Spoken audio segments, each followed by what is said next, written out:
Started B&M Woodworking in 1986. At the time I was installing kitchen cabinets mostly and did a lot of custom furniture. Most of my passion was in furniture making and cabinetry. Was very interested in building them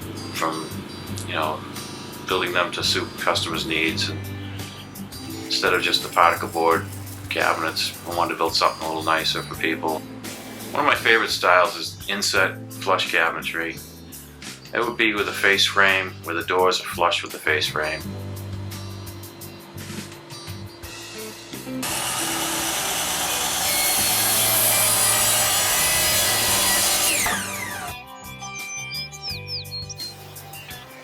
I want it to come out the best it can be.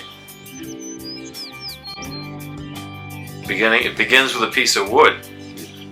Shape it and form it into something like a sculpture. It ends up being a piece of art. But it's functioning art.